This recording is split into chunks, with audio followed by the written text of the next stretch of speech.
Corey Atkins. I'm the Vice President of Public Policy and General Counsel for the Asheville Area Chamber of Commerce.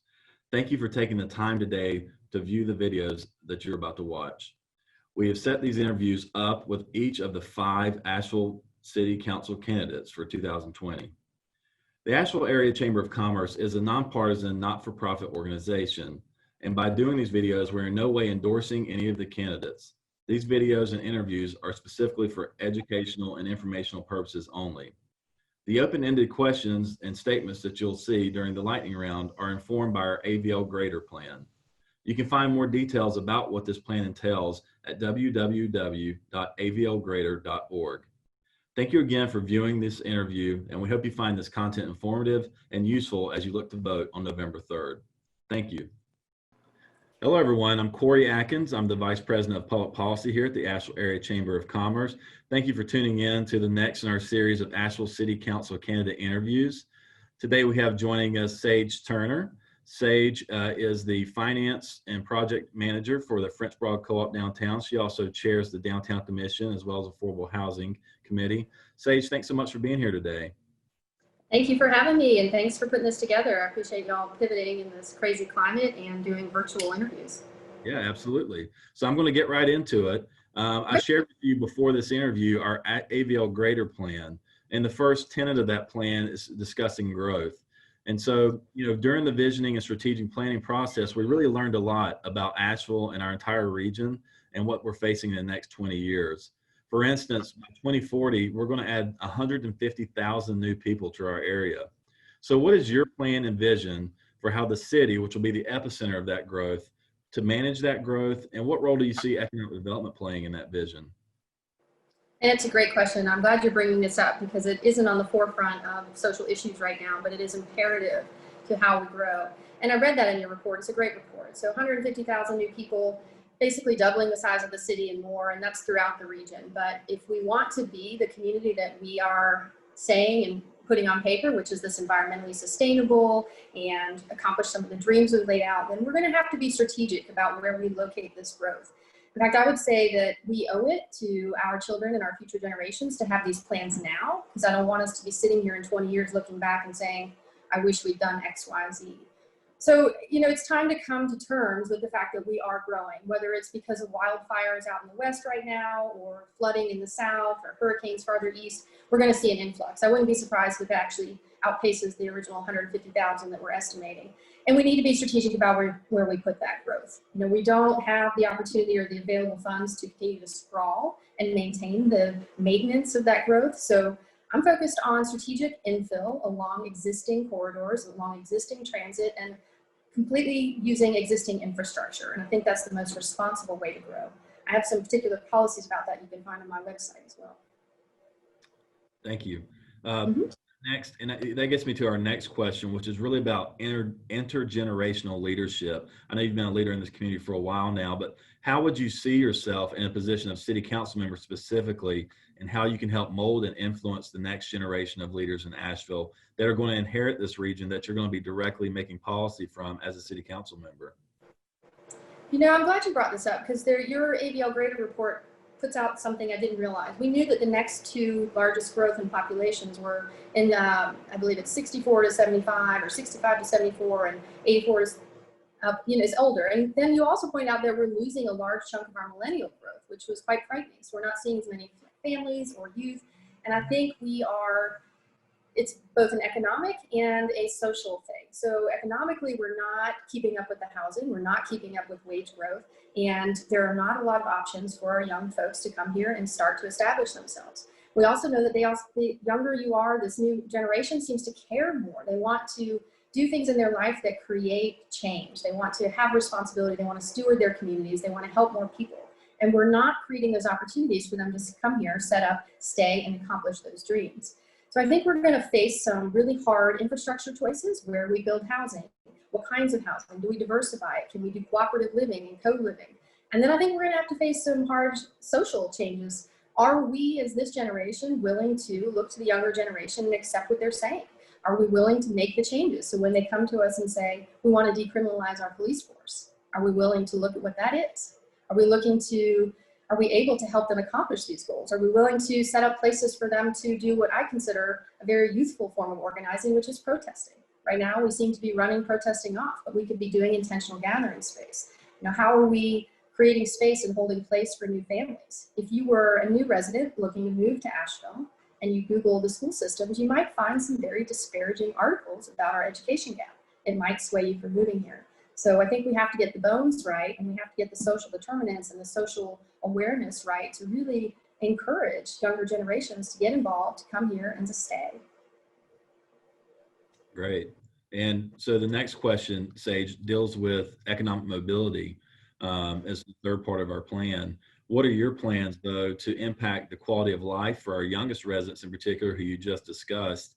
And how do you see jobs and economic growth as being a major factor in that improvement? And if you don't, what do you see as the most impactful? Sure. I think, really at the root of it, it's going to be housing. We can talk about the need for jobs, but I think you and I both know that we're not attracting all the jobs we could because of our housing issues. So we have a severe lack of housing inventory, and we're having a hard time recruiting companies or recruiting folks to move here because we already have a lower wage base in general, but you're also taking a pay cut if you have to pay a higher cost of living for housing. So we know that half of us don't own our homes anymore. That's a new statistic in the last few years. And we know that just about half of us can't afford the houses that we do live in. We're cost burdened. And that's going to put an enormous challenge in front of our youth for actually setting up and establishing themselves and starting to create families and generational wealth. I think we need to be looking regionally as well. I appreciated that some of the Asheville Greater report y'all put out talked about co-locating future facilities, talking about land use planning on a larger regional scale so we can create areas for better jobs and programs in manufacturing or agriculture, and really looking at it holistically so that we can grow as a region and not just this one city, because frankly, Asheville is just 45 square miles. We're not going to be able to do everything we want here. We do need to look regionally. Absolutely. I will say too, like when folks talk about economic mobility, there's this, we think about, moving people up the ladder, but really the goal of economic mobility is to look at the lowest wage group that you have and figure out a way in one generation for them to escalate to the highest wage group. Like that's really the target. And we're pretty far from that right now. Yeah. So let's keep that same theme in mind with economic mobility and move on to our fourth topic, which really the last tenet that we talk about in the AVL Greater Plan is a place for all people. So with that in mind, what are the 2 or 3 major elements of life that you think you can influence or invest in as a city council member that will continue this much needed work of lifting up every corner of our community, not just the ones who are already doing well?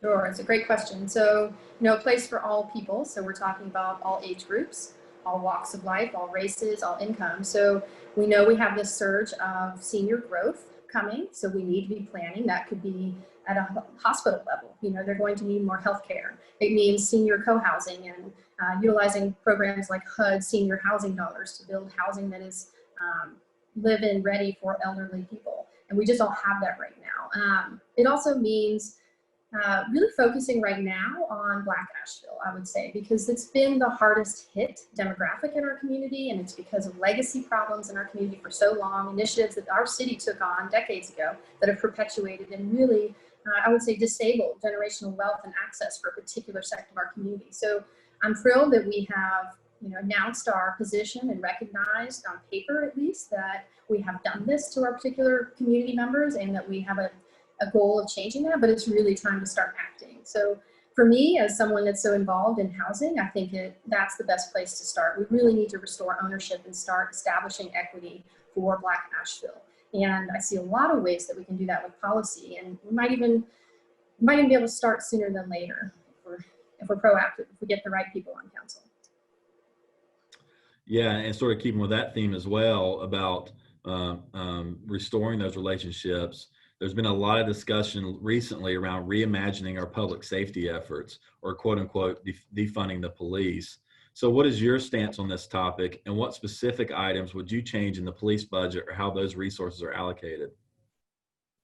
So I really like the term reimagining public safety. I appreciated y'all stating it that way because that's the same term I use. And I think, governments have a responsibility to provide public health and safety for its community members. And depending on who you are and what you look like, you might experience public safety very differently. So first and foremost, I think we need to recognize, all of us, that depending on how you look, it may be a great service to have police officers near you. And it may not if you are in a certain demographic that it induces fear. And we're not going to get very far until we respect that other people in our community are feeling those ways. And once we do, I think we can start to, as we've seen with council recently and the city manager, re-strategize and look at the ways that we have over-policed and over-militarized and essentially sent police officers in to solve every issue that comes up. You know, we don't need an armed police officer to show up for an overdose. We don't need an armed police officer to help with a houseless community member that is experiencing a situation. We have other organizations in our community that are much more available and suitable to help those folks. So I think we need a strategic approach to look at what we're doing with public safety and look at who might be better suited towards it, and start to look at a model that is more reformative, that helps people and lifts them out of poverty, lifts them out of addiction, instead of perpetuating the cycle.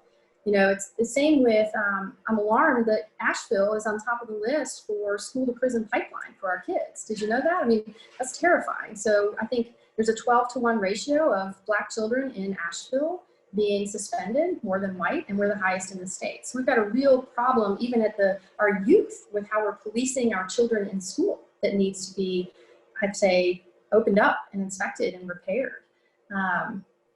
You know, I think there's some things we can do right away. Expanding the written consent policy to pedestrians. We did it for vehicles. It's time to do it for pedestrians. I think that we see a lot of arrests and charges after what I'd say is often profiling, but pulling folks over for expired tags, broken taillights and stuff.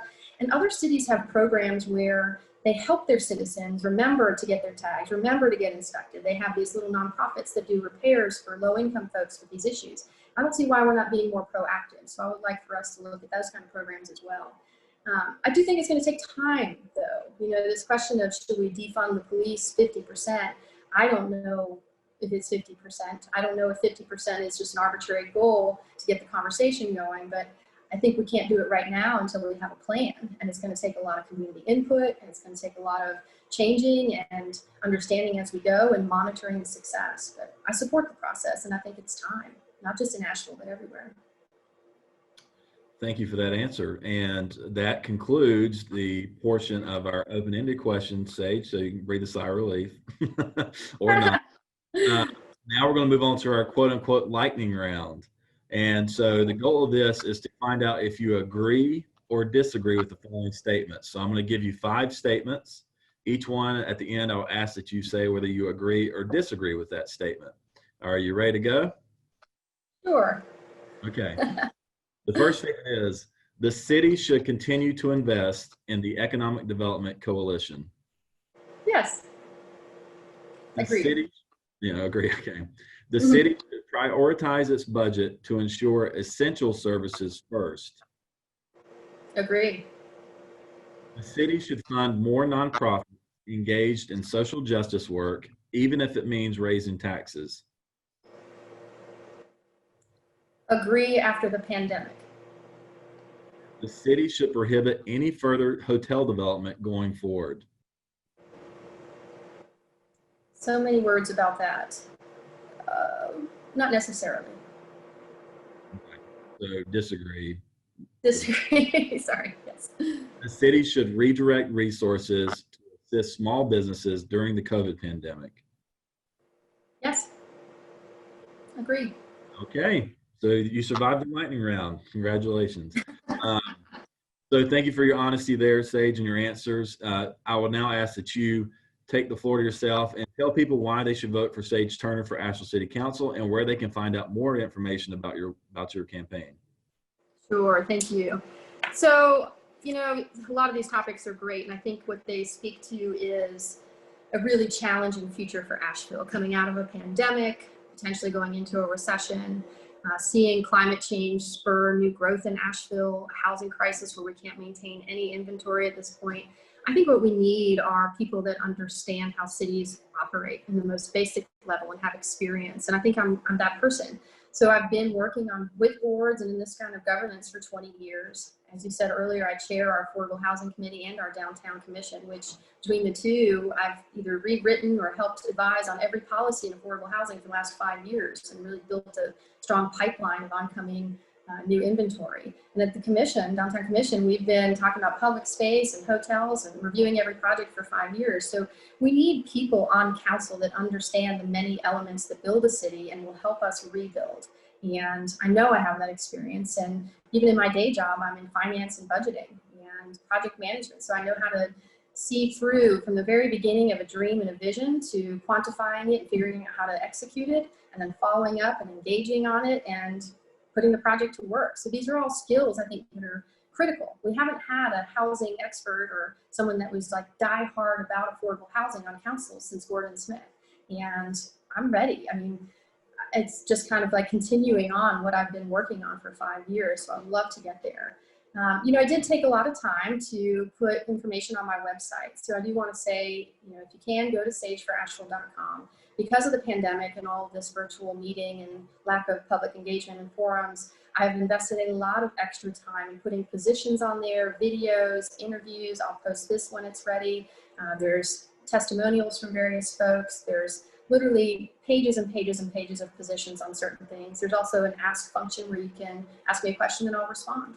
You can also reach out to me personally at sageforasheville@gmail.com, and you can follow me on social media. There's a Facebook page that is Sage for Asheville. And I would really appreciate your support and vote for City Council. Early voting starts October 15th and runs through the 31st. And then the election is 5 weeks from today on November 3rd.